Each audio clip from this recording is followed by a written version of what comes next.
Bueno, vamos a hablar de política, de la situación por la que atraviesa Argentina, diría también de ciertas singularidades que caracterizan a su presidente. Y vamos a hablar con alguien que conoce profundamente de teoría política y además de teoría económica, el doctor Daniel Gataz, que además es un amigo, y te agradezco, Daniel, que nos dediques este tiempo, y te transmito los saludos de Ricardo, que no puede estar hoy con nosotros. No, para mí es un gran honor, como siempre, Alfredo, poder participar con ustedes, y de acá aprovecho para mandarle un abrazo grande a Ricardo y que se recupere pronto. Lo necesitamos. Seguramente. Te voy a hacer la primera pregunta que puede dar lugar a varios desarrollos, ¿no?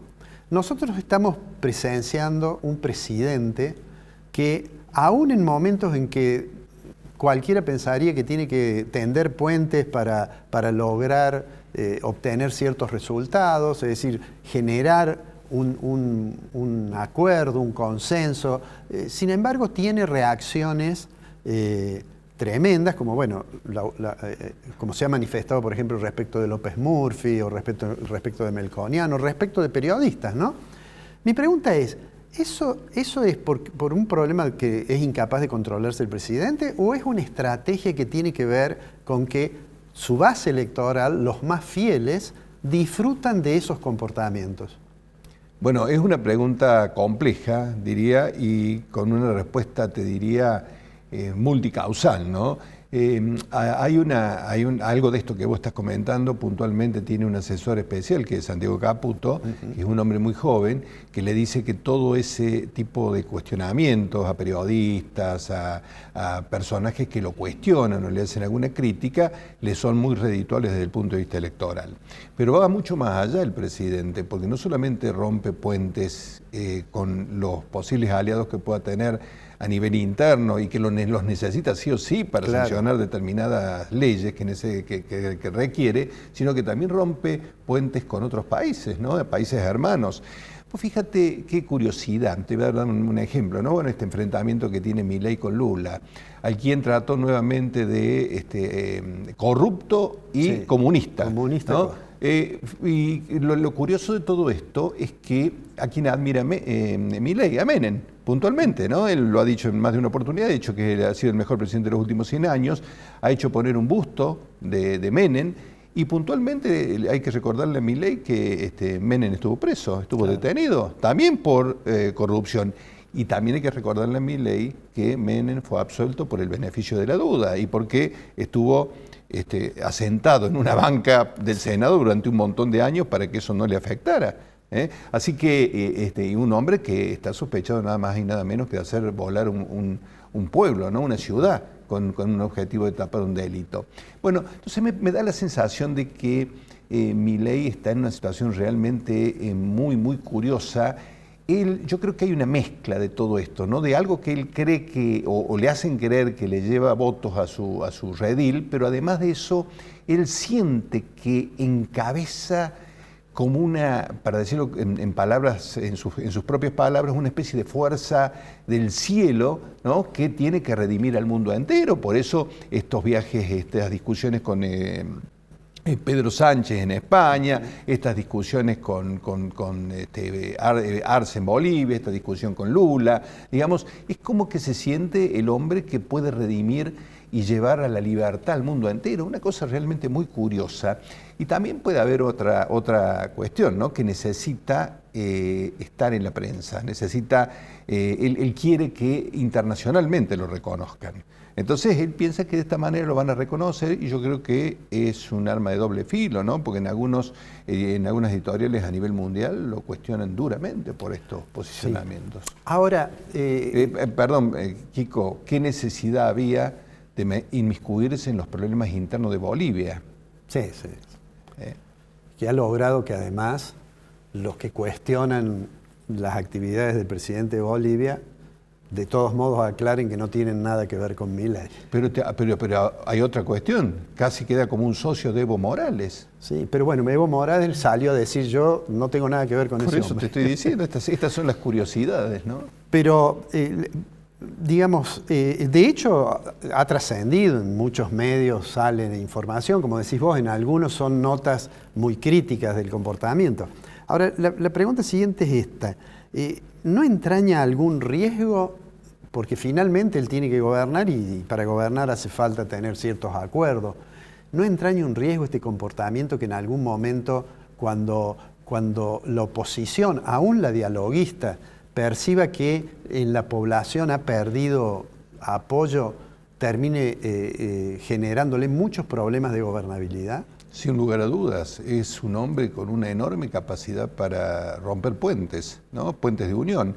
Y me parece que esta cuestión vinculada al tema del ataque a los periodistas que vos mencionabas, o a algunos otros economistas, como el caso de Melconian, ahora seguramente lo va a atacar a Cavallo porque Cavallo le hizo una serie de recomendaciones, me da la sensación que tienen que ver también con la situación que está viviendo el país y con estas turbulencias que ellos no esperan, ¿no? Porque en realidad, si tienen otra característica, es que son profundamente obcecados, ¿no? Yo no sé si Caputo piensa como piensa Milei, te voy a ser muy franco. Me parece que Caputo tiene una mirada distinta, pero por supuesto es tan fuerte la personalidad de Milei que lo ha llevado a Caputo, cuando vino acá a Córdoba, que lo aplaudan. Nunca se había visto en la historia de Argentina, vos sabés de esto, que a un ministro de Economía lo aplaudan, ¿no? Lo ovacionen.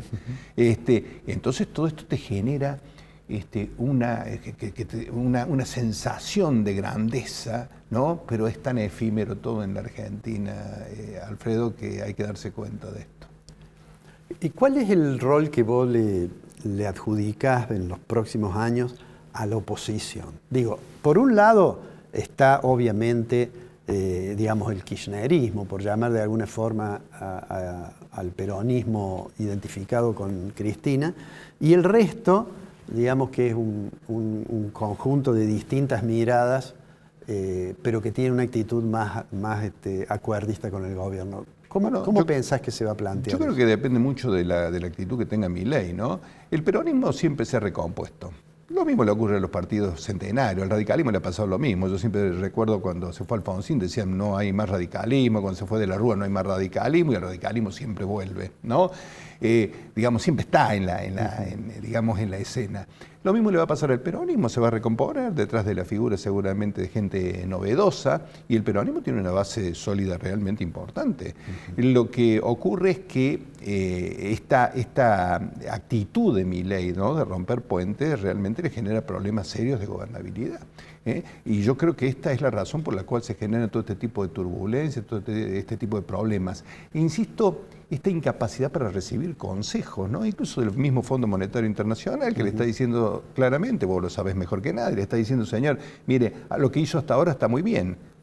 Está cuidando como, fíjate vos la curiosidad, ¿no?, en estas similitudes con Néstor Kirchner. ¿Vos te acordás que Néstor Kirchner hablaba de la cuenta del almacenero? Sí. Bueno, Milei está más o menos parecido en ese sentido, ¿no? Diciendo, bueno, hay que cuidar y no hay que gastar un peso más de lo que ingresa.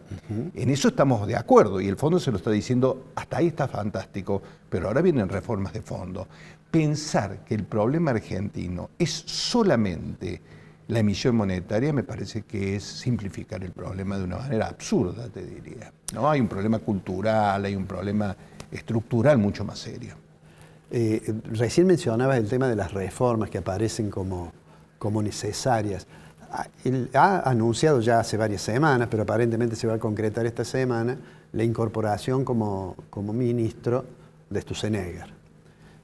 ¿Tenés alguna visión respecto de cómo va a funcionar el gabinete? Porque hay muchas versiones que, remontándose a lo que ocurrió en el pasado, dicen que la vinculación entre Caputo y Sturzenegger no es de las mejores. Bueno, eso ocurrió en la época de Macri. Claro. Realmente hubo muchos cortocircuitos. Yo no creo que sea, digamos, conveniente, pero de todas maneras me parece que van a estar en dos áreas absolutamente separadas, porque la idea de Milei es ponerlo de Sturzenegger en un área exclusivamente referida a la modernización del Estado. Así que me da la sensación de que no va a haber, digamos, puntos en común. Pero sin lugar a dudas que es poner un hombre que ha confeccionado nada más y nada menos que la estructura de las ley bases, ¿no? Entonces no es una cosa tan simple, ¿no? Estás poniendo un peso pesado en el gobierno. Alguien que viene en alguna medida, si se quiere, por más que él no lo exprese públicamente, a competir con Caputo, ¿no? En el éxito, digamos, de las políticas. Así que yo creo que puede traer algunos conflictos, ¿no? Pero Milei aparentemente respalda a ambos, ¿no?, de una manera significativa. Te traigo a la provincia. Sí. Nuestro gobernador inicialmente tuvo una mirada muy crítica respecto del gobierno nacional, después da la impresión que lo corrigió, se mostró más dispuesto a trabajar con el gobierno nacional, pero de todos modos tiene un tema que seguramente le va a generar fricciones, que es el tema de que la nación no le transfiere los fondos de la caja de jubilaciones. ¿Cómo ves la estrategia esta que a mí me da la impresión que ha cambiado un poco del gobernador con relación al gobierno nacional? Me parece que la postura de Yarlora ha sido profundamente ambivalente, ha sido muy confusa y en alguna medida ecléctica, te diría. Por ahí en algunos momentos dijo que lo criticó duramente a Milei. Por supuesto recibió represalias del otro sector también, ¿no? A nivel nacional, pero también es cierto que después trató de apoyarlo a Milei, a ver si de esa manera podía conseguir los fondos que necesitaba. Pero hay una cosa que no hay que olvidarse, ¿no? Porque es difícil entenderlo Yarlora. Yarlora es un hombre profundamente ambicioso, ¿no? Cuando era intendente quería ser gobernador, estaba obsesionado por eso. Cuando asumió como gobernador, yo creo que ya estaba pensando cómo ser presidente. ¿Vos te acordás del famoso discurso de los pituquitos de la Recoleta? Sí. Era un lanzamiento de campaña un poco anticipado. Y si vos lo pensás en esos términos, en el 2027 el enemigo a vencer, o para decirlo, el adversario a vencer, es Milei, si es que a Milei le salen más o menos bien las cosas. Entonces es obvio que haya alguna cuestión allí de tensión, ¿no? Casi permanente, te diría. Ya te vamos a invitar de nuevo, porque seguramente va a haber momentos muy interesantes de acá en adelante en términos políticos.